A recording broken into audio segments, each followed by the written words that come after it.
Welcome to the Renegade Yogi Podcast Experience. Join myself, Zorananda, and this episode's guest as we explore yoga in the modern world. Prepare yourself as we will experience yoga like never before.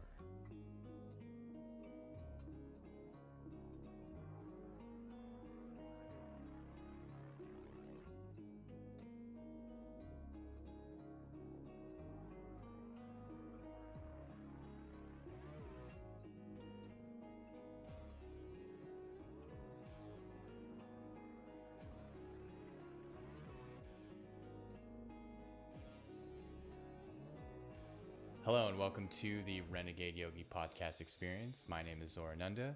Today I'm here with a really amazing guest. He is my music producer and licensor and publisher. He is a guitar virtuoso, meaning that he's extra wicked and sick on the guitar. I've learned so much from him and everything that he knows. So please welcome John Atonic to the podcast. So what's up, man? Well, thank you, Zoran, for that flattering introduction. Virtuoso guitar player, not so much anymore, since I'm mostly focusing on production and publishing and licensing and record label, a lot of administrative things, so I don't have much time to play guitar much anymore. But in a couple of weeks, I could get back up to maybe close to virtuoso level if I need to do some guitar tracks per se, which I might.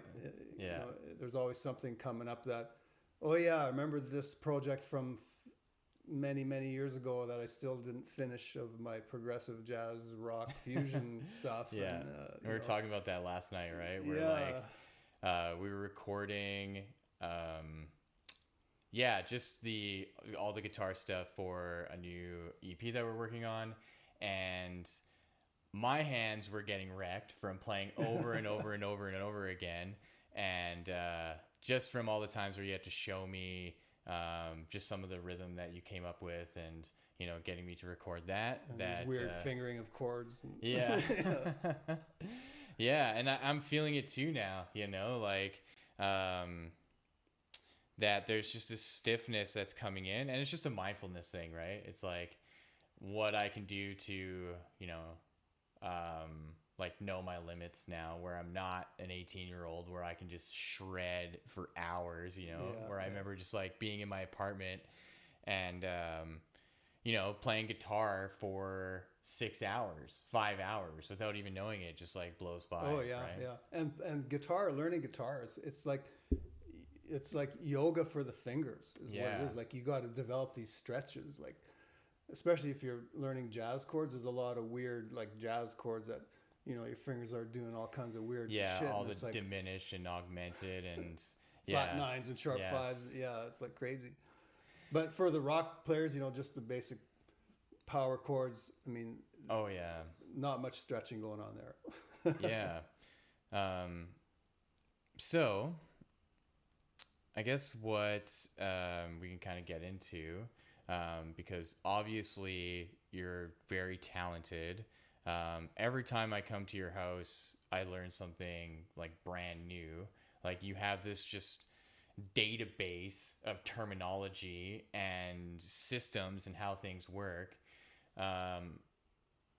Was music the first part of that, so everything you talk to me about the stocks and music, and then you'll just bring up topics and how you created your own software and stuff, and you have all these tools. Do you think that started with music because of how you went so deep into that first, or? Yeah, for sure. Music was my first love. I was around 10 when I got my first guitar. It was just an acoustic guitar that my mother bought me. And the music runs on my mother's side of the family. She grew up with 3 sisters, and they all played mandolins and guitars and sang harmonies together. They were just natural. They didn't have any music lessons. Her father was a musician as well. He played accordion, and so it's in the blood. It's in the, like they say, the apple doesn't fall far from the tree. Mm-hmm. That's the case, and even the case with my son now, who's also a musician, and we've produced one album some years ago, and working on a second one now with his band. So yeah, the music was the first thing for sure for me. And then it was grade 9, the Christmas of grade 9, where I got my first electric guitar. And I remember that one. It was like, I wish I still had it. And that kind of ties into the whole yoga aspect of my life in my early 20s, where I don't want to divert too much in that, but because this is a yogi podcast about yoga, I did eventually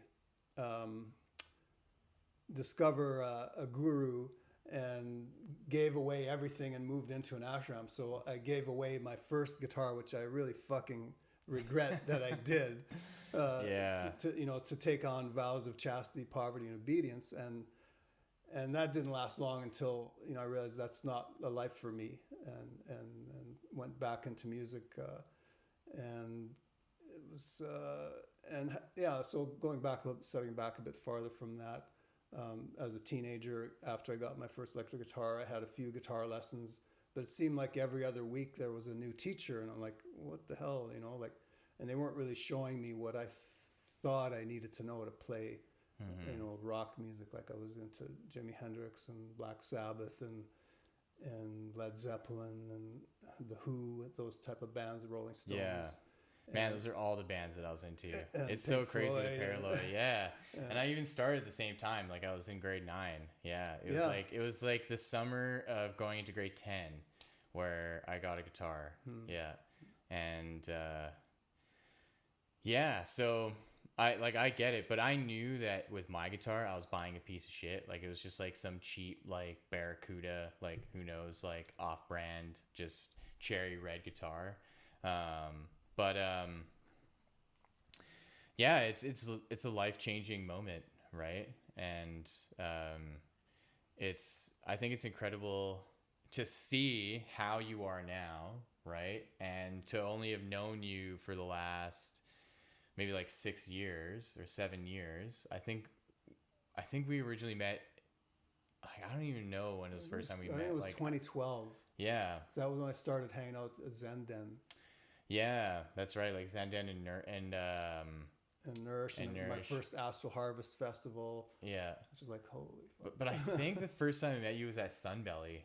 Could have been Sunbelly. I think for one of the events at Sunbelly. Yeah, because you'd bring like your little rig and like your guitar and amp and stuff, and just blow everyone away. So yeah, like I was saying, it's interesting to see how you are now, but not knowing what you went through to get to the point that you are now, right? And I think that's what's so perplexing, because anyone can look just like a normal person, but just within them they have all this knowledge and all these talents.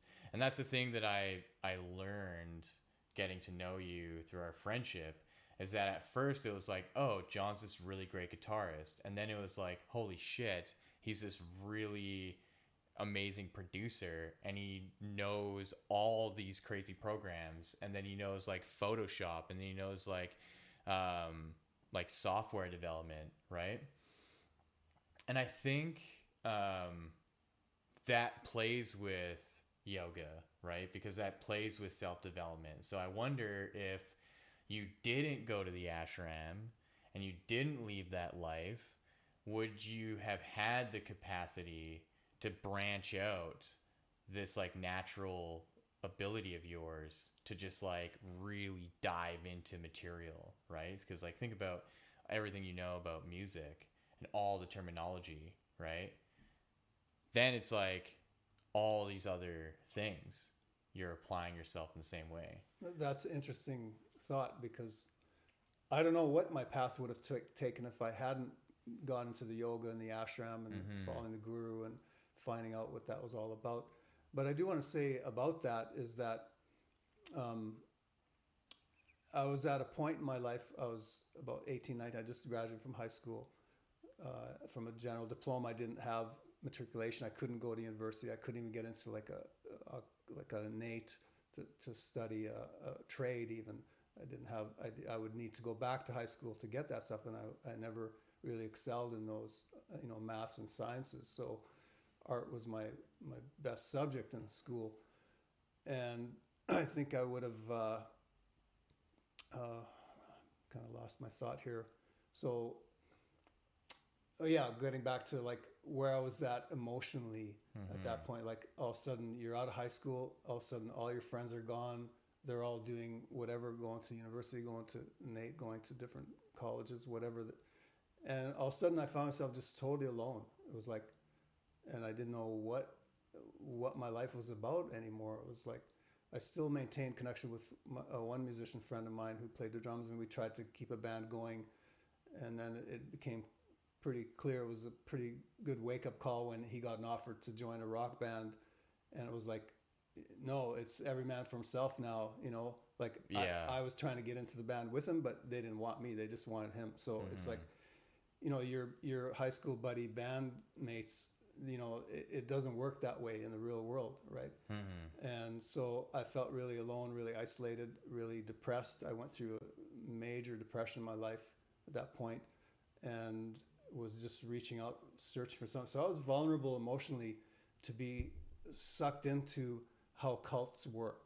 And the way cults work is like, they want to keep you like not part of the group yet. There's a certain trial you have to go through before you're accepted as a group, and the more they keep you away from that, like it was, and for that group it was the initiation. So every now and then an initiator would come by to initiate you into the meditation, and I was like, okay, well, when's the next initiator's coming? Oh, in a couple of weeks, we'll be here.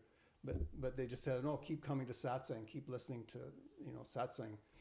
And yeah, and just so that it's clear, this was at the ashram that you moved to when you got rid of everything, got rid of your guitar. That was before the ashram, because I was still not part of the group. I hadn't been initiated yet. So I was still in Edmonton and going to satsang. But I don't know if we want to divert too much into that story. Because we're more about talking about the music here. But yeah, just to kind of wrap that up again, is just the vulnerable state that when you're in such a state of vulnerability psychologically and looking for meaning in your life, it's very easy to get trapped, get pulled into a cult. And in hindsight, that's what that was, a cult. We're going to have another podcast to get more into detail about that. For sure. And who the guru was and so on. But yeah, getting back to what you were talking about the technology. And yeah, I got my first computer around 1983, the Radio Shack Coco 2, 64K, 64K. It was like, that was a lot of memory. Wow. Yeah. And started learning, eventually some software come out with a really, really basic audio card at the time that give you just really sound like organs sounds and 4-part harmonies that I just started playing with. Composing stuff. I even have some of those tracks still.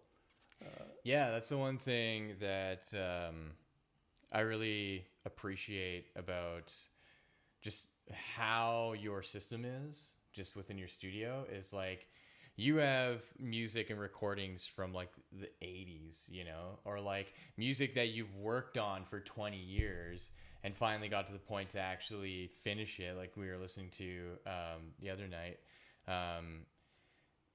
And I just think that to me is the sign of a good mentor, you know, someone who intuitively and just out of your own desire or out of your own volition, you just knew to back everything up, right? You just knew to be like, if I'm going to be a professional about this, and if I'm going to take this seriously, then I'm just going to have access to everything that I've ever done.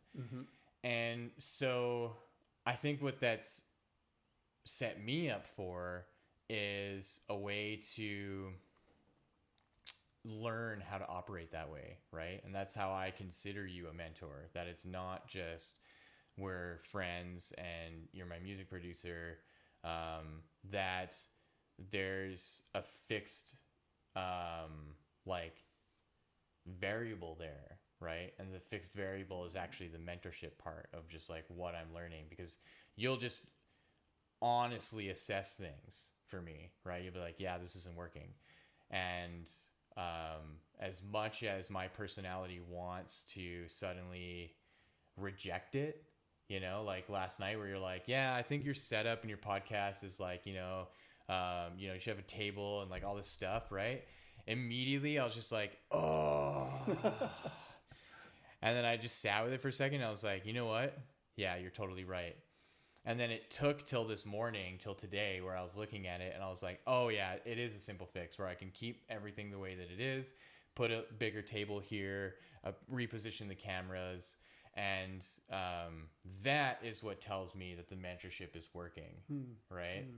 Yeah, because if someone is always just being agreeable with you, you're not really learning anything from them. Yeah, exactly. And it's the people who are agreeable who don't really succeed to the higher levels in their chosen field, in their occupation, in their life.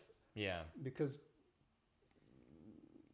being agreeable is just it's passive, right? Yeah, exactly. Yeah, and it's like it's insecure. And what's great and what I value so much is that given our age difference, all that signifies to me is that you have that much more life experience, and so you've been around performances where you have to dial in everything, right? So you already have that like functioning in you where before anything gets launched, before anything gets set up, it's like on your end and in the back end, do you have everything in place properly set up, right? Oh yeah. And I'm like the complete opposite. I'm just like, yeah, we'll just throw it all together and we'll see how it goes, right? And then I adjust as I go along, right? And so and that's where I see the synchronicity in all of it. It's like I can only have gratitude and appreciate the people in my life that can add things, right? Like adding the compression stack so that now the audio is just fucking awesome, right? And that was like the thing that was always missing to me as a musician, is the lack of care of that stuff. And now seeing how important it is what's really getting me to understand how like powerful the music is when all the quality and everything is in place, right? And that was the motivating factor why I was like nitpicky on things, like especially when like you'd finish a track and you'd be like, yeah, okay, well, like, this is what I've put together. And then there's just this part of me that wants to zero in and listen to every single second and listen for this like little imperfection. Oh, I'm totally like that too. Yeah, for sure. And there's a whole lot of a checklist for every aspect of production. There's this checklist to go, not actual physical checklists, but in my mind, I have these checklists of that. Okay, you got to do this first, you got to do that, and things have to go in a certain order. Otherwise, you can't be trying to fix a mix in the mastering stage. Like if you're trying to fix your mix in the mastering stage with doing a whole bunch of EQing and compression, then go back to the mix, fix it there first before you start mastering that.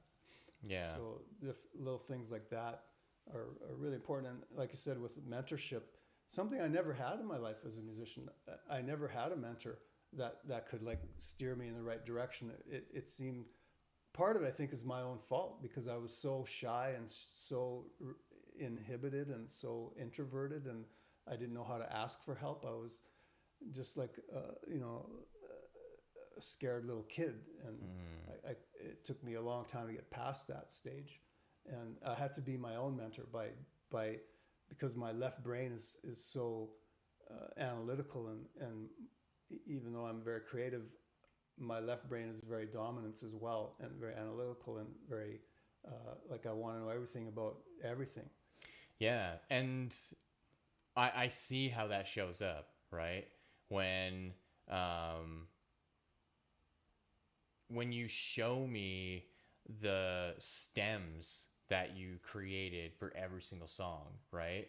And I had no idea it was even like that. I thought like, oh, we'll make the album, it's 10 songs, and then that's it. And you're like, no, I made extra like elements or like extra kind of like versions of it, like 20 times on each song. I'm like, what?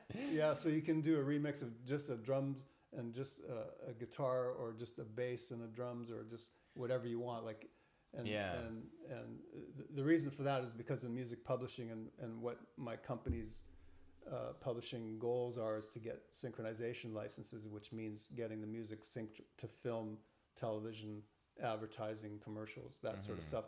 Whereas audio editors will want to have those stems so they can do alternate mixes with it. Maybe they want just the bass and drums off of that song for 30 seconds here or there, or maybe they want just the guitar with a synthesizer part in the background, different things like that. So and that's it's really time intensive work too, and you have to really be paying attention to detail to make sure you get those stems output in the right way, so that when you put them all together, it's going to sound just like your final mix, your final mastered song. And that's and it's a learning process. I mean, I didn't know all that stuff until like maybe a couple of years ago, when I first took a music licensing course from a composer and producer who has over 2,000 placements in film and television and advertising, and learned a lot from that.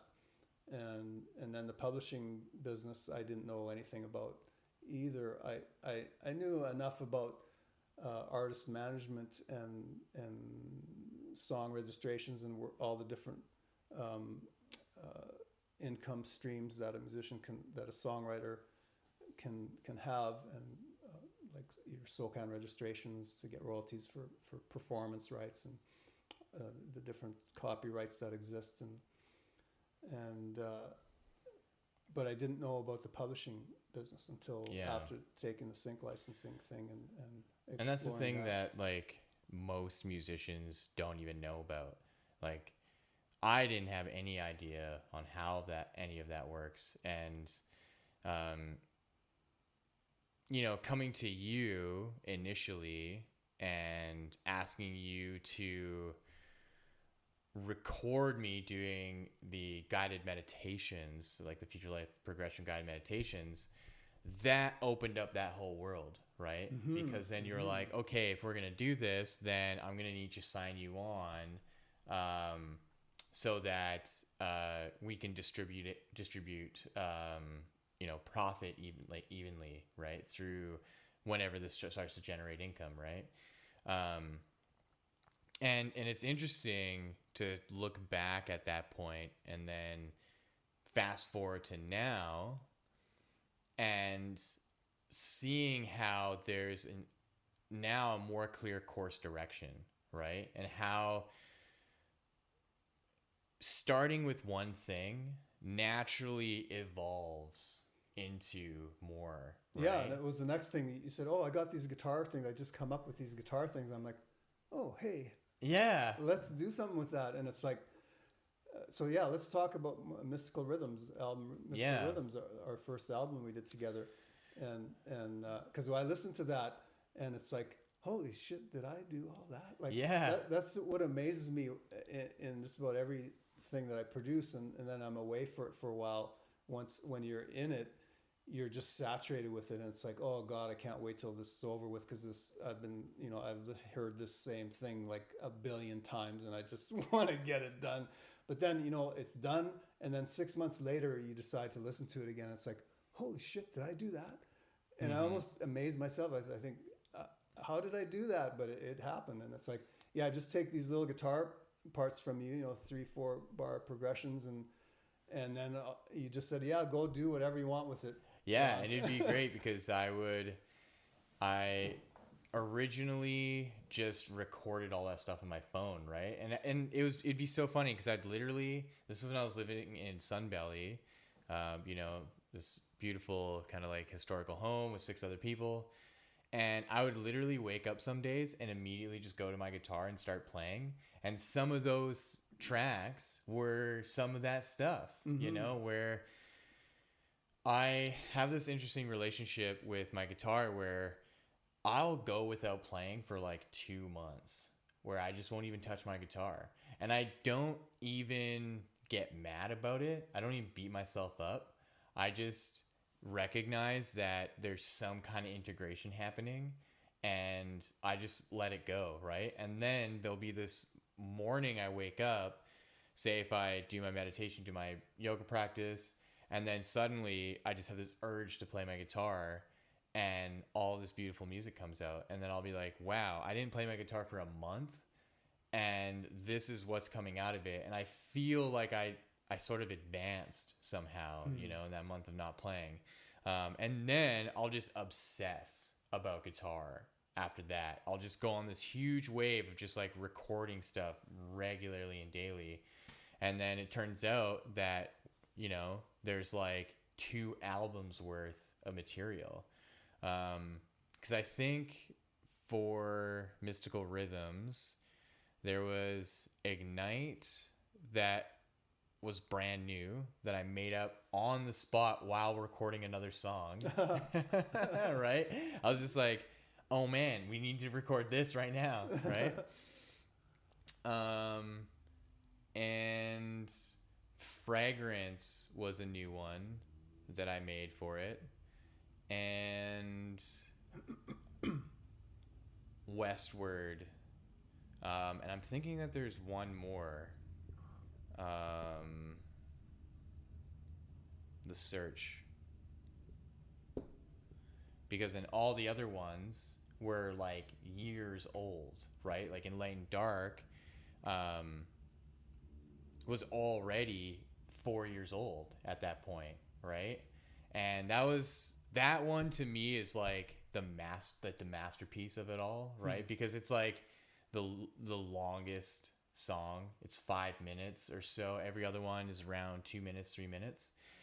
And to me, that is my symphony, my guitar symphony, or like classical piece of music, right? That's just totally transformed by all the production and everything that you added to it. So what I want to ask here is, how have you been adapting to the change in music? You know, because you are, you know, like 30 years older than me. And so out of those 30 years, you've seen 3 different eras of music fully experienced that I haven't, right? In that kind of totality where, you know, how did you feel like from going from the 90s to the 2000s to 2010s to now, and seeing how your likes and your dislikes and the way that you're producing music has changed over that time? Or do you feel like it's relatively the same, but kind of adapted? Is that a weird question? That's a really good question. Yeah. We could go even back farther, like to the 60s. Yeah. You know, like to the Beatles' first album when they hit, you know, the Beatlemania, when they first came to North America. And, you know, it was like, I was probably still in elementary school in grade 6 or something, you know, and we were singing these, she loves you, yeah, yeah, yeah, yeah. Yeah. Like, and that was great. It was funny from there when I got into high school, or no, before high school, it was like, and the Beatles evolved into, you know, the Eastern, they all went to India, they come back and they're just into this weird shit, and I just totally lost interest in them completely. Yeah, like Strawberry Fields. Yeah, because I was still too young to get it, right? Yeah. And then 1969 happened, Woodstock, and I was right there. I was one of the first hippies in my school, you know, with the long hair, and did I get teased a lot. Oh yeah. By the greasers. You're either a hippie or a greaser. There was no nerds at the time.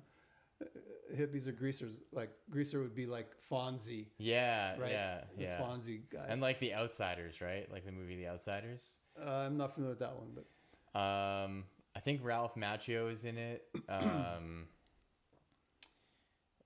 There's a whole host of famous actors. And it's like your typical American greaser stereotype, right? They're all wearing leather jackets. They're all like hardcore. Yeah, it's like a little gang, but they all like look after each other because Happy they don't days. have anything, like, yeah, that's interesting. And so how do you view that evolution? okay, getting back to that original question, it's like early in my late after high school, was I still? No, it was after high school. I went to Grant MacEwan College to take music. I took 1 year of music. I actually dropped out of there because it was so heavily jazz oriented, and I just was not into jazz. I just wanted to play rock. Yeah. But I learned a lot on how to technically improve my playing, and I was never into like commercial pop music. I was all more into the heavy rock and stuff like that.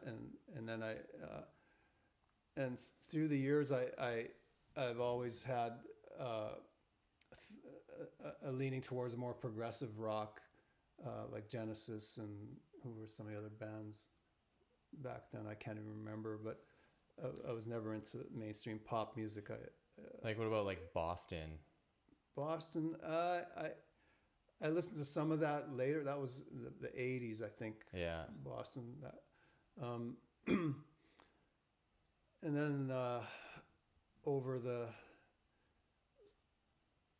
like more recent music of like the past couple of decades with electronic music coming in, I knew some stuff about electronic music from way back, but it's totally changed from what it is now. It's totally changed from what it was back then. Yeah.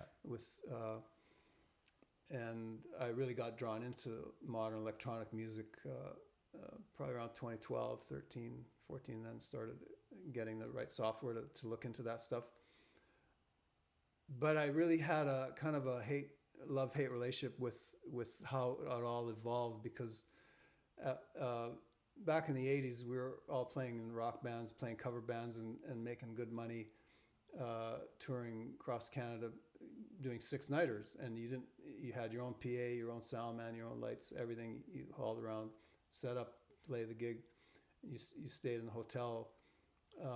And all of a sudden, the whole DJ thing just took all that away from so many musicians. So I had a love and hate relationship with anything related with DJs. I just wanted to kill them. And that's like, unfortunate, right? They killed the live music scene for us. It's not the same as it was back in that time. Yeah. Where if you want to tour now as a rock band, you're doing one show in Winnipeg, the next show you're doing another night in Edmonton, and then the next show you're going to who knows, Yellowknife. Yeah. Like it's crazy. And living in a van, like it just, so getting back to the music thing, and you'd think as a music producer, I listen to a lot of music. I actually don't hardly listen to any other music at all. Like I think the reason for that is because over the years I've heard so much. I could say that I've heard it all. Mm-hmm. Like there's nothing new that you can come out with that I haven't already heard and done. So nothing, it's really, really, really hard to impress me. So these DJs that are doing this, like, okay, so what? Yeah. Like technically, there's a lot involved to produce that shit. And I admire, I can imagine the amount of time it takes to produce those like dubstep stuff like that. Yeah. And I appreciate that. But largely is recycling, right? Even now, what I'm hearing on the radio is a clear recycling of like 2000s electro or electronic pop songs, right? There's this old Kylie Minogue song, right? Na na na na na. It's going all around the. Or like, how does it go again? All around the world. Da na na na na na na. Right? So there's a new song now that takes that melody and just changes the words and then changes it into a whole other song, right? And I was watching this video of how some major pop songs right now where they really just take the actual lines from the song. They'll take the actual song lyrics and change the melodies just a little bit and make a whole new song. And they'll pick lines from two different songs and mash them together, and then you have this whole like new Drake hit, or you this like new Black Eyed Peas song, when the Black Eyed Peas song is just this old song that has been recycled, right? Yeah, and that's nothing new, really. No. Led Zeppelin was doing that with Whole Lotta Love. Oh yeah, and many other songs, right? So it's nothing really new, but it's just, I think now it's so dumbed down as to, like, pop music is so dumbed down in terms of its content. It doesn't go anywhere. It's just the same. Like, you could do a song like 2 chords, right, yeah, for example. And the tricky thing with these kind of conversations is they seem so judgmental, right? It's but that's okay. I think that's okay because it's important to have a conversation where we're recognizing the way that music has evolved and to make comparisons, right? So that the trap of needing to reproduce the same kind of music in order to hit the like mainstream vibe and wave of all that's what is in my mind not to do, so that the music that we do create is unique and it doesn't really matter what people say, right? Like when we look at our album that we made, there's a flow to it.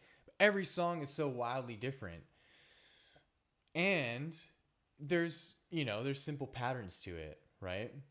And that too, and it takes you on a journey. It's not just the same loop over and over and over again. Like it, and to me, that's what music is like. I mean, I had a really huge influence back when I was 19, 20 with classical music, with Beethoven and Mozart, and like listening to that. Oh yeah, my favorite of all time is Symphony Number 7, the second movement. I'll just put that on like anytime randomly and just listen to the second movement because there's something so powerful to it that is literally irreplaceable and really so ahead of its time, right? Which is so cliche to say. And that's what inspires me to make music, because I look at stuff like that and then I look at what's going on in the radio, and you can see that the producers and the publishers of this music, they know very well this system because they have been a part of it since its onset, right? Since the beginning. Because if you were to trace back all the way to Led Zeppelin, if you trace back all to these like early rock artists that were backed by these production companies, right? Publishing companies, record labels, that system of how to produce music hasn't changed, right? It's the underlining fabric of, well, you take elements from this song and this song, and because they were both really high on the charts, you can put them together and you can make a new song, but it's familiar to everyone, so you have a greater chance of actually catching the attention of people, because then they can't quite put their finger on it. They're like, oh, this reminds me of something. This reminds me of something. Well, it reminds you of a song that you probably heard 1,000 times before listening to the radio, and you don't even know it, right? And that, I think, is almost outplayed now, right? That seems irrelevant as, to me personally, as an artist, to want to create projects that are just exciting to me, like working with Marin, right? And now look at the kind of music we're making, and look at the opportunity to expand in that audio space, right? And the stuff that we're making that's what's new to me. Like you were saying, how you'd be super surprised if anyone were to actually bring anything new. Well, I think we're doing that, right? Like that's the irony of that. At the same time, using things that are derived from like a lot of different styles of electronic music and yeah. Yeah. And that's the thing, getting back to why I hardly listen to any other kind of anybody else's music, because I use my own productions as something to derive from, to create even more unique sound of who I am as a composer, a producer. Yeah. And I think that's what's missing in a lot, because you can listen to all the different trance DJs and they all sound the same. Yeah. Because there's that fundamental and at the same time that, you know, Beethoven creates such an emotional stirring. It's an emotional journey in the music. Yeah. You know, at the same time, trance is that too, but it's on such a more superficial level, just musically, where you have, you know, your breakdown, then you build up again, and boom, boom, boom, boom, boom, boom, boom, boom, boom, boom, boom, boom, boom, and everybody's going crazy, right? Yeah. And I mean, and you know, it's the same thing with, you know, how Beethoven would have brought it way down, right? And then slowly, yeah, da, da, da, da, you know, and then just hit you again, you know, with the drop, right? Like some of Beethoven's drops are just awesome, right? Yeah. But just, I mean, so the essence is the same, but it's just at the level of musical creativity is where it's different. It's so much more deeper, you know, with Beethoven than it is with any trance song. But the same impact is there. So, and don't get me wrong, like for years and most of my life, I need to create a hit song. I want a hit song on the radio, you know, because I want to get rich, right? Yeah. And it never happened. And eventually I just gave up on that. Like I tried to write what I thought could be hit songs if some other artist were to pick it up and play it. But I would have loved to be the guy who wrote the hits, you know, last week's top 10 hit, right? Well, and that's what is really interesting and mildly infuriating is when you hear someone like Sam Smith, who's like, oh, this hit song that everyone is listening to, he wrote it in 10 minutes and they recorded it and had it ready in 24 hours, you know? Like literally, like that's the caliber that a lot of these singers and musicians are working at, right? Where they have access to so much funding and they have everything ready in the disposal, like a full-on studio that just literally gets turned on a flip of a switch, that then they can go, oh shit, I have an idea for a song, write down the lyrics, start thinking about the melody. Oh, okay, I have this song, and then let's go to the studio, let's start working on it, right? And then it's just immediately they can already start tracking and already start producing a demo, right? Yeah, and they'll maybe even have other writers that they collaborate with. Like, and just musicians at the top, like just a drop of a bucket, you know? They're like, okay, we'll call up the crew, we're going to go and we're going to start doing this, right? Because a lot of these hit songs by artists who don't even write their own material are written by like 4 or 5 or even 6 different writers are all writing just that one song together. Like, you're familiar with Side Effects by the Chainsmokers? Oh, yeah. Yeah, that's another example there. Like, Emily Warren, she was a writer of that song, but there's also there's also 4 other writers that contributed to that song. And then this Chainsmokers were the producers on that. And it's an amazing song. Yeah, that is an amazing song. It's a great song. I love that song. Like that kind of production, it's a little more notch up from some of the stuff you hear on the radio. I don't know if that was a big radio hit or not, though. But I don't know. I don't know. I'm sure it got the airtime that it did, but and you know, this kind of conversation always allows me to reflect on why I keep going forward with the music that I'm creating and why I want to keep learning.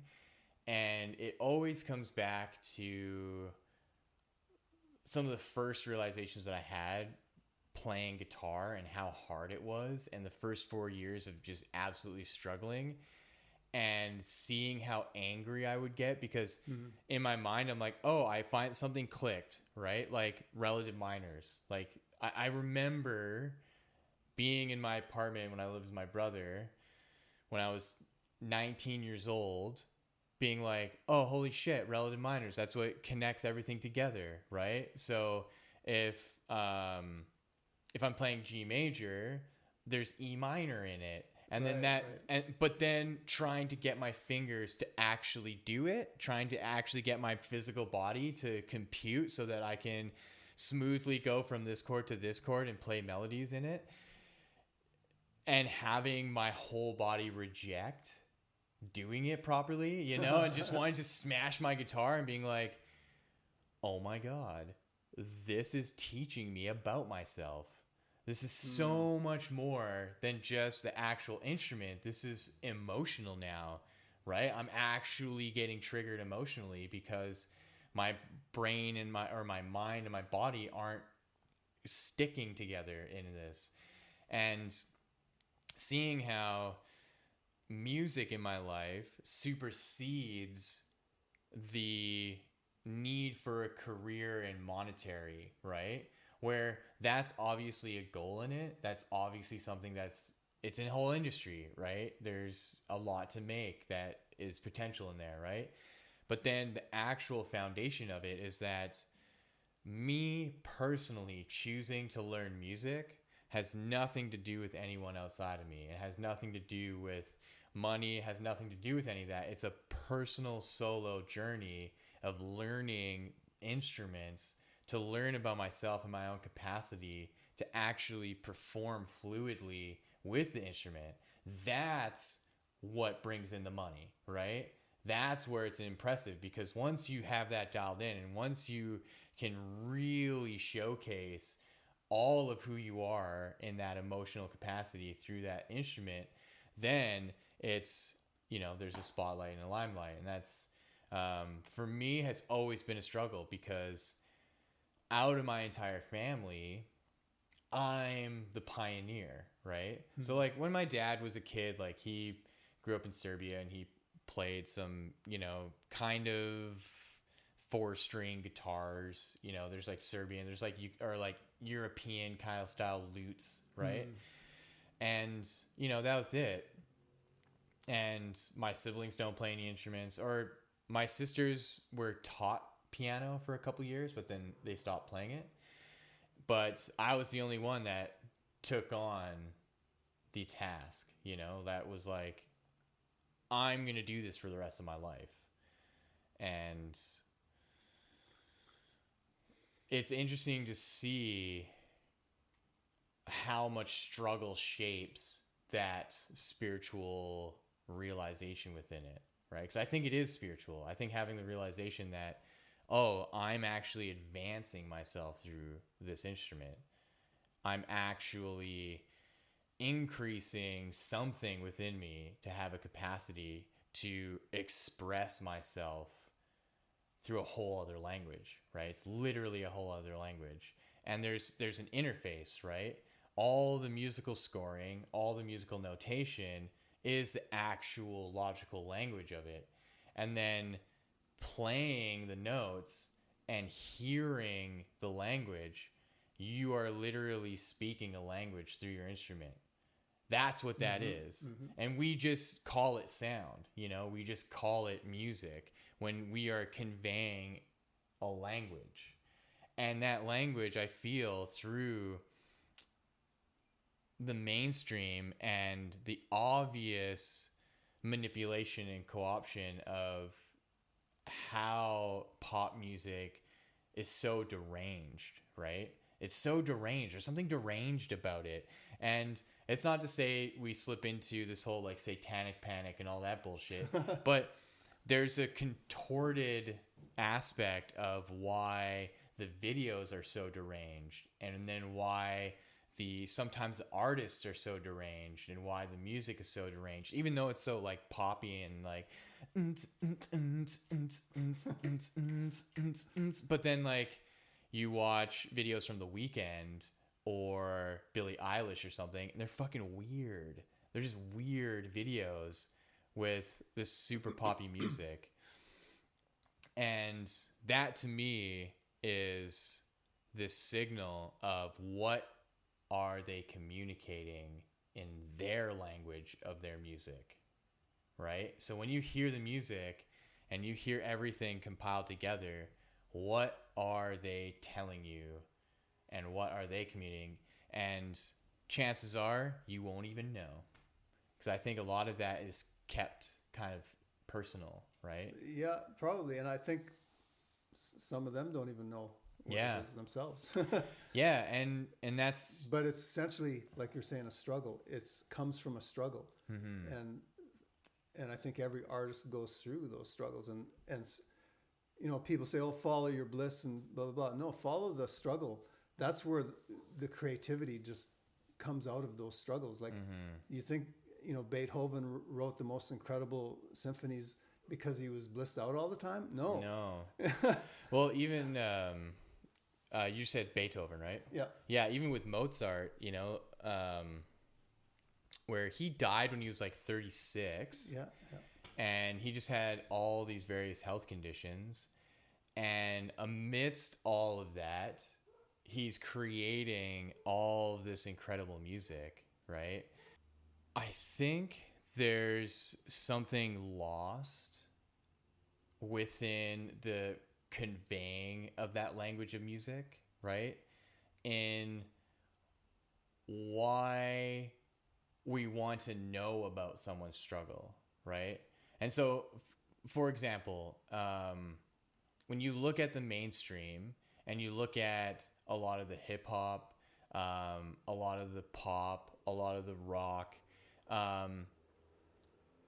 there's a struggle in the glamour, right? There's a struggle in the life of maintaining that lifestyle, right? Where, and I just had an example where you look at independent artists and they are conveying a very authentic struggle, that now you're actually seeing an uprising of these artists. So one, for example, is Tom McDonald. So Tom McDonald, he's actually from Edmonton and he's a rapper. Him and his partner are both Canadian, but they live in the United States. And now he's a super famous YouTube star. And they worked very hard over the last 6 years to get to this point of being completely independent and getting 3 to 4 million views within a couple days on their videos. Wow. Right? And a lot of his stuff is controversial. And where I'll bring yoga into this is it's easy to get caught into the whole narrative around why it's controversial, right? And that acts as a magnet to actually draw attention to the video, right? Because that's the whole point. The whole point of getting as many video views as you can. If you're not this huge record label that you can pump millions of dollars into anything, right? Where you're just this random dude that's suddenly getting millions of views on your videos, that his authenticity is what drives that success, where the people actually be funneled into seeing the authenticity and not being taken aback by the controversy, right? Where the controversy is this kind of glamour now to open up into how you can be vulnerable in expressing your opinions without the consequence of being completely shut down and canceled and all this stuff, right? Where when you listen to his songs, he's super intelligent about how he packages everything together. And that is, I think, missing completely within the whole mainstream narrative, because almost none of it is authentic, right? You go and see the sets that people are on to actually produce music videos, right? And it's all fake, right? Where you have someone like Tom McDonald, where he's producing it all himself. Him and 2 other people are doing everything, and it all reflects who he is as a person, right? Rather than listening to a Katy Perry song and the song and the video have nothing to do with each other. You're looking at the video and you're like, how does any of them dressed up as Egyptians have anything to do with the song that they're talking about, right?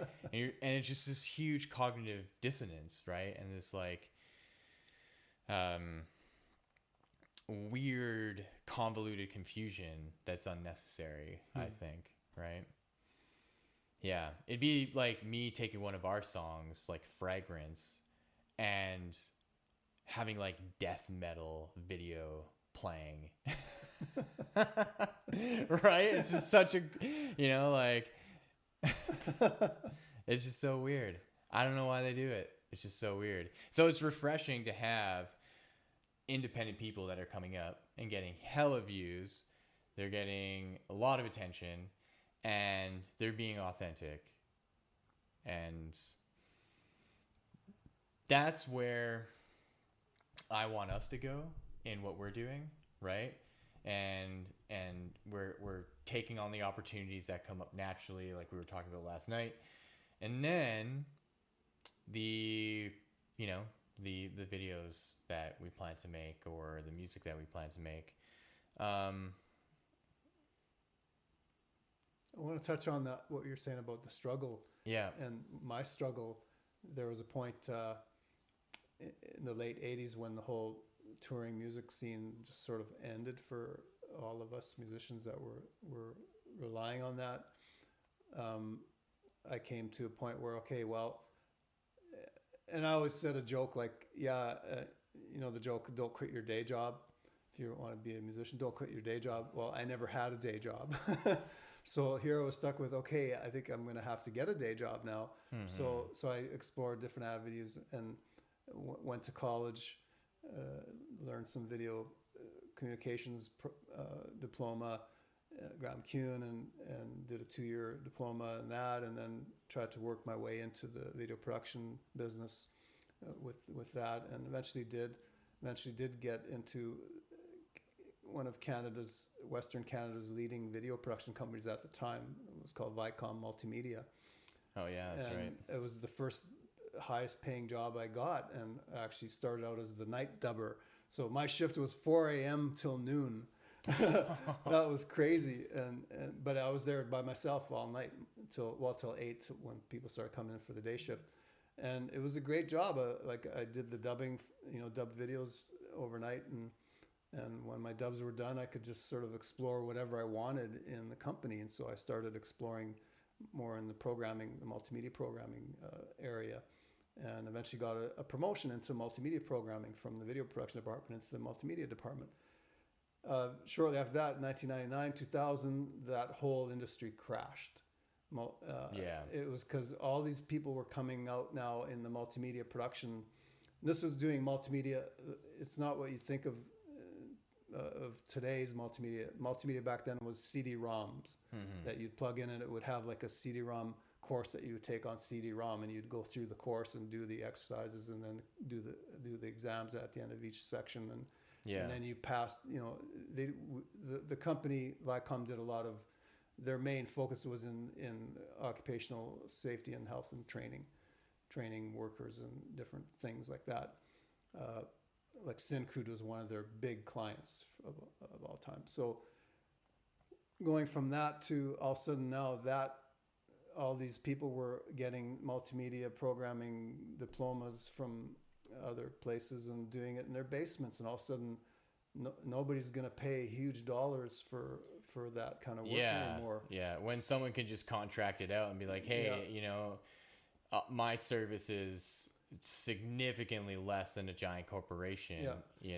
And my experience there in that day job was, and at that point I pretty much gave up on any music. I was still, actually that was late 90s where I got my first DAW, my first digital audio workstation on Windows 98, and I still have some tracks I made back then, but I wasn't that serious about it as far as I'm going to write a pop song and make $1 million, Yeah. But it led me into getting back to what you're saying about, the technical, the programming side of my skills. And from being at Vicom, I took some courses at NATE in the computer system technology program. They actually paid for these night courses for me. And I did really well. Like I got 92% on logic and programming. And then once I got laid off from there and Vicom pretty much went under, I managed to get into NATE to finish that program because I'd already had enough on the job experience. And it was something way back in my early 20s where I was like, I couldn't even go into program because I don't have the necessary math and sciences. But now after that experience, I struggled to get the experience that I needed in order to fulfill that goal. And I did get a 2-year diploma in computer systems technology in 1 year. I did it in 1 year. It's like a fast track. And from that is where, I love doing database. I've created some of my own database programs to do accounting stuff like that. And had a few little jobs doing freelance work in that area. But during all this time, music is still in the background, and at a certain point, I stopped playing guitar for maybe even 10 years. I just couldn't care less about it, and I could have never imagined then where I'd be right now today. Yeah. And part of that is all because of technology. Yeah. How technology has enabled anybody who's got any sort of inclination towards producing music and learning and being patient to be able to learn what you need to learn to be a music producer and have the talent in music to begin with to pursue that. Like it's never been easier. It's never been more accessible. It's not easy, but it's never been more accessible for everybody, anybody who desires that to get into music production. Yeah. What I was just thinking about is that initial struggle of, say, learning guitar, right? It's like that is an introductory to how to handle struggle through other areas of your life, right? Because there's something psychological that must be happening where when you learn a very challenging song, and there's times where it would take me a month or 2 or more to finally nail down a song, and the satisfaction that came from turning the song on and ripping through it perfectly, note for note, everything, say if it's Iron Maiden or Megadeth or whatever, right? At least that was my world when I was a teenager, a lot of classic rock and a lot of metal. But then to recognize when I'm in struggle in other parts of my life that doesn't have anything to do with music, my brain is automatically overlapping those learning lessons, right? My brain is almost automatically being like, okay, if you struggled in this area of your life and you overcame it, what was the signifier of how you overcame it? And it was like, well, it was knowledge, right? It was because at the beginning, I didn't know anything about the guitar and I was only learning from tabs. And as soon as I started gaining knowledge, and as soon as I started applying the knowledge of understanding the circle of fifths, understanding the chord structures, understanding the keys, and understanding the terminology, that then my struggle didn't prevent me from progressing. It advanced my progression, because then the kind of struggle that I was going through in the first 4 years, not learning anything and honestly like sucking at guitar, to suddenly learning all these fundamental points of everything, you need to start with music, that then suddenly in a year, I'm still struggling the same, but I just advanced in a year more than I did in 4 years.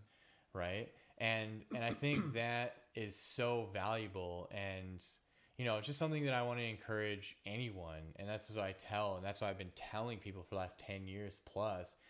learn an instrument. Don't even care about whether or not you're going to do it in front of people. Who cares about that? Just pick an instrument, learn it, and have fun learning it, and see what happens to yourself, and possibly why you become motivated to actually perform, if that's something you want to do, or that you have this special thing just for yourself that no one forced you to do. Your parents didn't force you to do it. No one forced you to do it. It's just something that maybe you hear it from me and you're like, oh yeah, maybe I will pick up an instrument. Maybe I will pick up a guitar. But that is coming out of your own volition, and then seeing how that shapes who you are as a person and anything else. Because then suddenly, if you can go from having no musical experience at all to suddenly 2 years later playing some of the most complex music ever, right? And there's people out there that you can watch YouTube videos of some random dude being like, day one, learning Enter the Sandman, and it's like,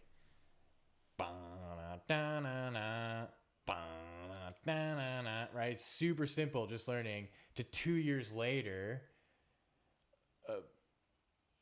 knowing the entire solo to Nothing Else Matters, you know?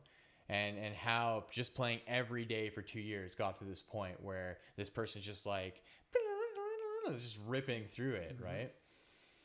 Because that sets a precedence, I think. That sets a precedence for, okay, now when I go to my job and I apply that, how is that going to advance me? Okay, if I apply this to my friendships, how is that going to advance the friendships? If I apply it to my relationship, if I apply it to exercise, if I apply it to music production, if I, you know, and that's where I see you naturally did, right?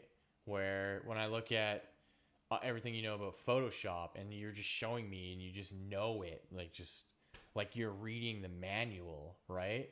And I'm like, it's like you just got it open. You're like, yeah, this is okay. This is, but you know, you're not. It's just off the top of your head. That to me was the signal of mentorship, right? That was like, oh, okay, John's my mentor. Yes, we're friends. Yes, he's my producer. And, you know, semi-music teacher to some degree. But that all falls under the umbrella of like mentorship. Yeah.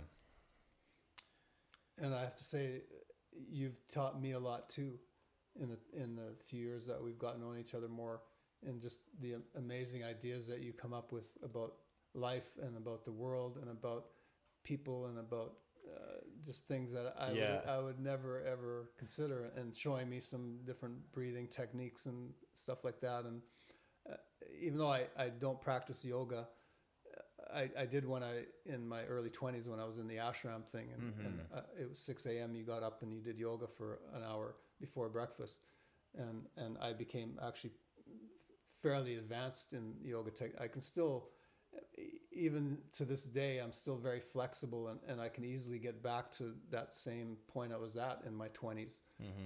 For my age, I'm very happy to be in really good shape because I value exercise, I value eating right, I value all these things, and that becomes just a part of who you are, a part of being in flow with in everything that you do, where there's no resistance. It's not like you have to force yourself to do these things. You get up and you look forward to doing these things just for your own sake, because you care about yourself, you care about, and it's not because, oh, you know, I want to show how my muscles have grown or whatever, like how much I can squat or bench press or whatever. It doesn't matter. It's like, no, I don't do it to show off. I do it because I'm loving myself more for doing it. And for so long in my life, I haven't even liked myself. And get to the point of where I spend a lot of time alone, and I love the time alone. And That's the thing about our society today being in such uh, a short attention span, and people just don't want to be alone. They always got to have some music playing, always got to have the TV on, got to have the radio on, got to be around people. And a lot of people that are like that, because they can't stand being alone because they're so miserable. Yeah. They're so filled with negative self-talk that they can't be alone. It's only getting away being around other people that they can ignore that self-talk, and to get to a point in my life where I'm totally fine being alone. I don't have a girlfriend. I'm not married, and I don't care about that. I'm just so happy and fulfilled just being myself and spending time and pursuing the things that I love. And when I do have a social interaction with people, it's even that much more enjoyable. Yeah. Because I'm coming from a place where I'm already like myself. I already like my own company, right? And that's something that has taken me years to get to. And that's what's so nice about guitar, is that you are alone with your instrument, and you are distracting yourself because you're not so almost like docile and inactive, where then your mind is just going to kick into dwelling on negativity. Where then the performance of playing the guitar in that moment is taking you out of that mind chatter. But then I find that when I'm alone and I'm playing my instrument, it actually engages this flow of mind activity that sometimes has nothing to do with the guitar. Right? Where I'm just playing and all of a sudden these insights are coming in. And I think that's what can be so beneficial to people in just self-development, right? Where that half an hour or how much time you're taking to play the instrument, that you recognize that it's 20 minutes of self-development. And what's being developed is not only your physical skills of playing, if you are learning a song and you're fine-tuning it, or you finally got to the point where you're in the flow of just playing it and you're fine-tuning how you can really feel into it, that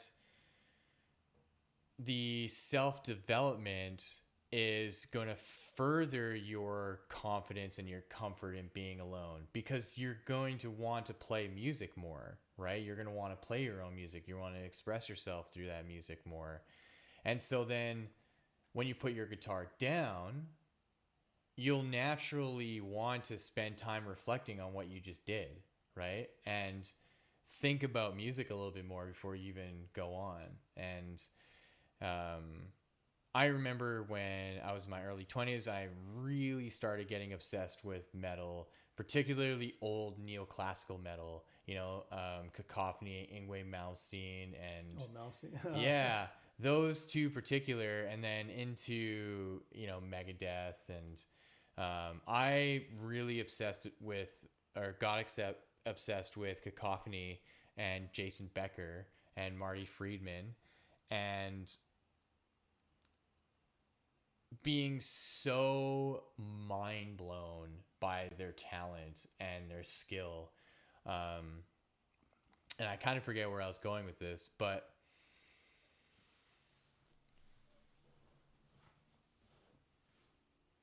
that they are the epitome of self-development, right? Of where it all goes if you dive so deep into it. And that's, I think, what people are afraid of. They're afraid in this weird way of getting obsessed with something that potentially doesn't take them anywhere, right? And that's why there's always this negative attitude towards musicians and families, where it's like, no, I don't want to go to university to be a doctor or this or that. I'm going to start a band and I'm going to make music. And always unanimously, it's like, what do you think you're doing? Why are you doing that? This is absurd. Why would you want to waste your time? You're not going to get anywhere with this, right? So I think if we switch the narrative from having to cut away everything else and only focus on music, the people who have careers in other things, that they can pick up music as an additive to just their own personal self-development. Mm-hmm. So you can be a chemical engineer and you're like, you know what? I'm just going to start playing the drums. You know, I've got a garage that I have my own space. I'm just going to, you know, piece together a drum kit because it's going to be expensive. You know, I'll spend the next year, month after month. I'm just going to prepare myself, get the kit pieced together, and then I'm going to start playing. Or I'm going to get a guitar because, you know, there's cheap Jackson guitars for $300 and I'm just going to do it for myself. And there's something really powerful in that. There's something that I think the universe listens to. It's like your higher self listens to, that it's like, oh, here's another one that chose exploring their own self-development through music. And it's, you know, you get a round of applause from your higher self. They're like, yep, that's a good thing to do. Yeah. And I want to point out in that if you're a young kid and you're going into, like most young kids, I want to play guitar and have a band. As much as I don't want to sound like that high school counselor that says, okay, you know, what are you going to do when you get out of high school? I want to play in a rock band, because that's my conversation I had with my counselor. And what was she telling me? Well, being a musician is not really that great of a career path, so you might want to look at a trade because you don't have the matriculation you need. So, you know, look at, you know, it could be an electrician, a plumber, a carpenter helper, you know, those type of things. And I'm like, no, totally closed off. So I would just ask that you be open-minded, because the chances of you becoming rich and famous because you're going to pick up a guitar and get in a band are probably zero, maybe 0.001, right? That's the reality of the music business. Yeah. Even though right now we have all the tools that we've never had before, and all the that are there for us to create stuff in our basement. Yeah. It's, you know, having 1 million plays of your thing on YouTube is not going to bring you $1 million, right? No. It's a vanity metric. Yeah. And so, you know, I just ask that kids have an open mind. Like, finish high school, get a good education, and then you still got time to pursue the creative stuff. Yeah. And like you said, it's just going to be an addition to your life, not. Yeah. I mean, it depends too how strong a desire you have. And that's the thing. It's not easy, and it's not meant to be easy. These instruments are so tactile, and they're so taxing, not only physically but mentally and emotionally, right? Especially if you have a complex where usually things are really easy for you. Like I remember when I was a kid growing up, like most things I can grasp really quickly and move forward, and I can get going on it.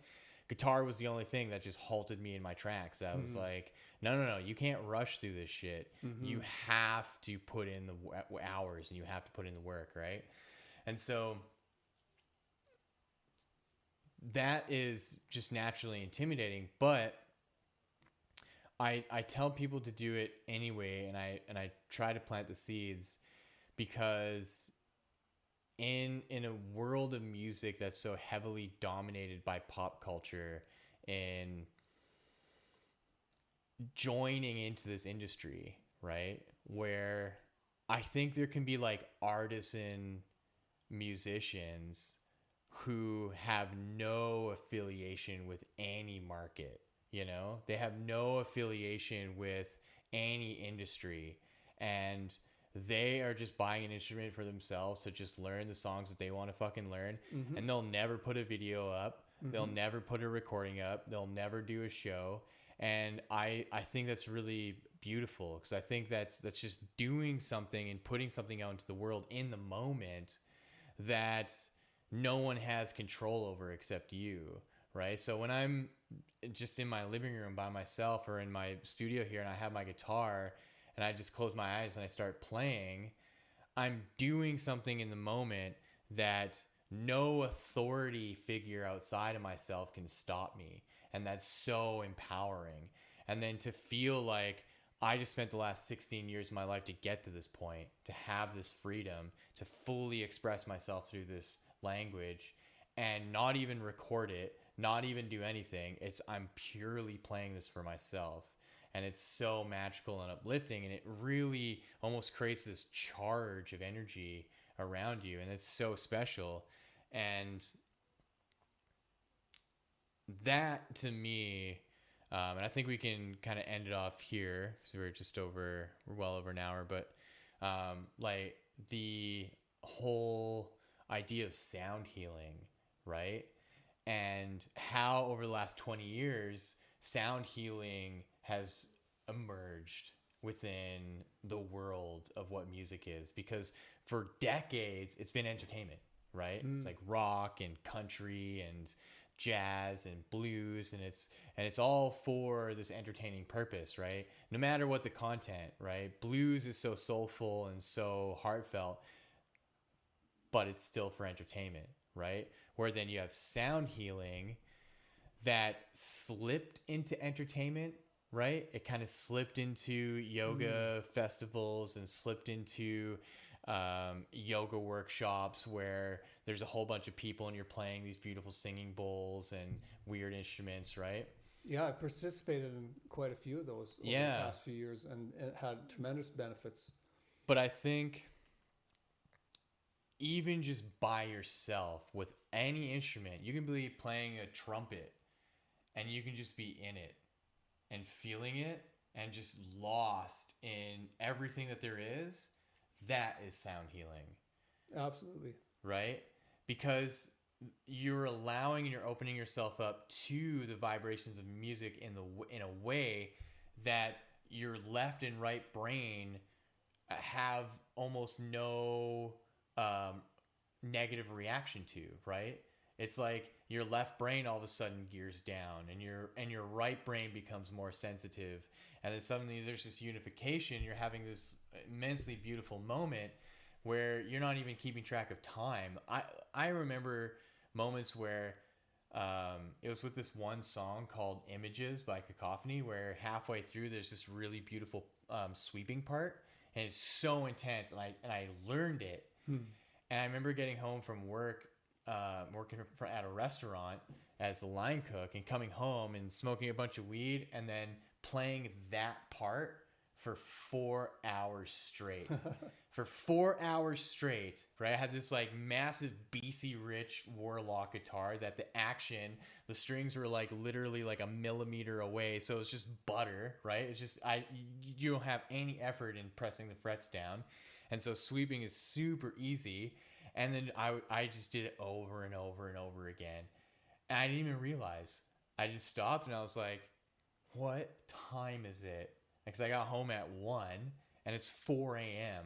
And it just blew my mind that 4 hours can go by playing this one little thing. And it's just because of how obsessed I was with it and how deep I felt into just learning it and doing it, right? The motions of watching your hand being like, you know, and just so magical.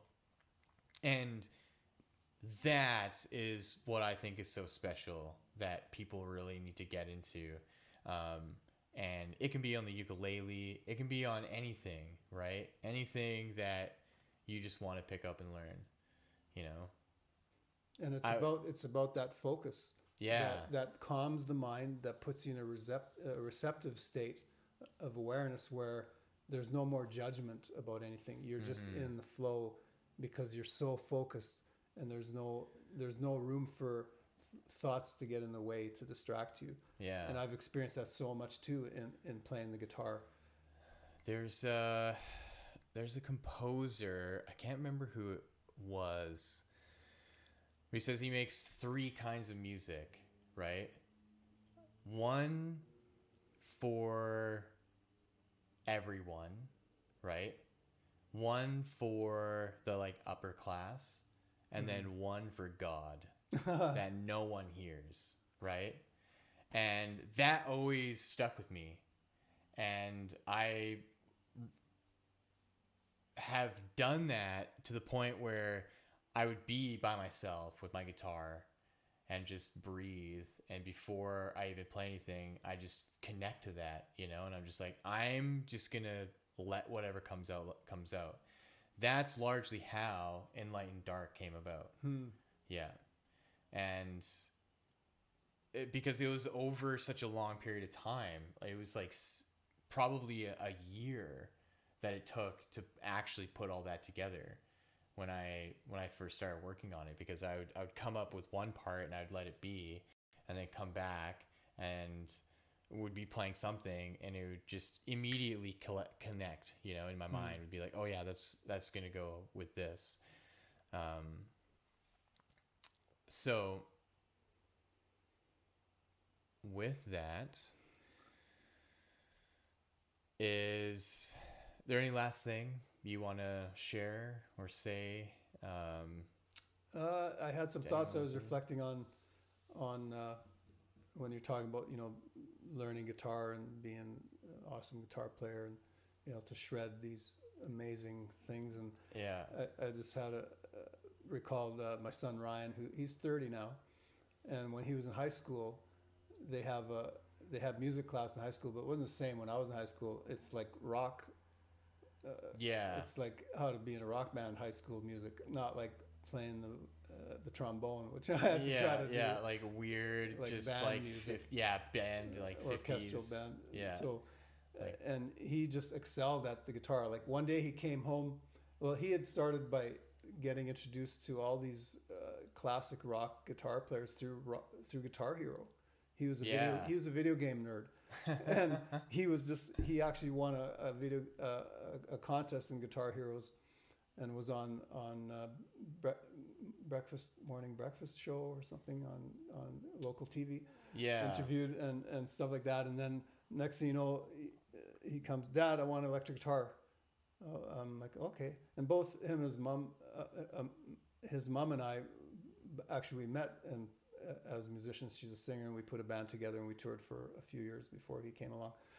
So he had both that musical influence on both sides, but never did I or his mom ever say, oh, why don't you learn guitar? Why don't you do? No, we just let him do his thing growing up, and decide for himself where he wants to focus. And so it was kind of a surprise to me, like he wants electric guitar, and okay, let's go down to Axe Music. We bought him his first electric guitar and amp. And he just started learning this. He could play Rising Force by Malmstrom. He could do that whole solo. Holy shit. Yeah. And I'm like, holy shit. So he got me inspired to try to learn it, but he could still play it better than me. And he was like, he was an awesome guitar player. And I had only taught him a few things. I showed him a few scale patterns to do, and the rest he just on his own. Yeah. He never had a formal guitar lesson in his life. and so at that point, I'm like pretty proud of him. But I remember something someone told me once about being, an awesome, you can be the best guitar player in the world in a band, but if you're not the front man, if you're not the lead singer, the front person, then you're just always going to be the second, level down on the ladder. And I said, you should learn how to sing. Mm-hmm. He was really shy about that at first, and but eventually, he got it, and he continued with it, and he was trying to sound like some of the guys like Linkin Park, some of those really heavy singers, heavy rock singers. Mm-hmm. And I told him, no, you don't have a voice like that. You're never going to sing like that. And I told him that purposely in order to say, fuck you, Dad. I'm gonna show you. And that's exactly what he did. He has the most amazing screaming voice now. Yeah. That I'm like, holy shit, Ryan. Yeah, it's impressive. He's so good. Yeah. So sometimes that's the way you really get someone inspired, is by telling them, oh no, you can't do that. You'll never be able to do that. Mm-hmm. That's the way you actually get them to do it. Yeah, and that's exactly what happened to me with my friend Derek, because it was just probably 3 years in of playing guitar, and I had no idea what I was doing, only learning half of songs, not even fully committing, because I was also just heavily addicted to video games and playing games online. So that was dedicating my time. I wasn't really focusing on guitar too much. But then having a friend tell me, man, you suck so much, you need to just stop playing altogether and never play ever again. And I dead looked him into the eyes and was like, thank you for telling me that. Honestly, thank you, because now I am never going to stop playing, and I'm going to prove to you and myself that I'm 100% going to get better. And fast forward like 4 years, and I'm at his house and I'm just playing his dad's guitar, and he comes around the corner. He's like, dude, is that you? And I'm like, yep. He's like, holy shit, you just excelled. You just got so much better. It's incredible. And I was like, yep, thanks to you, you asshole. Yeah. So yeah, before we go, I do want to, of course, plug zorananda.com, where you can find Mystical Rhythms. And then there's our Mystical Rhythms Volume 2, which is 5 of the songs on Mystical Rhythms, the full production album, which is an acoustic version with Marin, who plays violin and viola tracks, and it is a whole different feel from the original. Love it. Yeah, and I love it too, and it takes you on a different kind of journey. Yeah, and I also want to plug my son Ryan. His latest band now is holidaymonday.com, and his first EP that we released was just the last Holiday Monday we had on Victoria Day. It was kind of a coincidental that we got it all done, at the 4 songs done by that time, and it was like, oh, it's literally Holiday Monday. It's Holiday Monday, and we released it on that day. So that is only available on holidaymonday.com. You can listen to those tracks, 4 tracks there for free. It's a 3-piece band. Ryan plays guitar and sings. Dustin, he plays bass and sings as well. So there's 2 lead singers in the band, which makes it unique. Yeah. And then Paul plays drums, and he is one heck of a groovy drummer. Yeah, he is so good. It's intimidating, because I was, just starting to play drums, and hearing everything that he does is so great. And I also want to plug an artist I've been working with for about 4 years now. We've taken a break now from production for a while. Is Soleil Love, and that's soleillove.com, and she's also on Spotify. Yeah, and all the links will be in the descriptions. I'll have them all there. Great. And so the volume 2 is submitted. It's not quite out yet. Volume 2 should be on Spotify now. Should be on Spotify now. Dope. All right. Mystical Rhythms Volume 2. I'm going to start putting that out there. Or iTunes is another one it's on. Yeah. Excellent. Well, thank you everyone for tuning in to this chat of ours about music, about yoga, about life. And with that, have a wonderful rest of your day.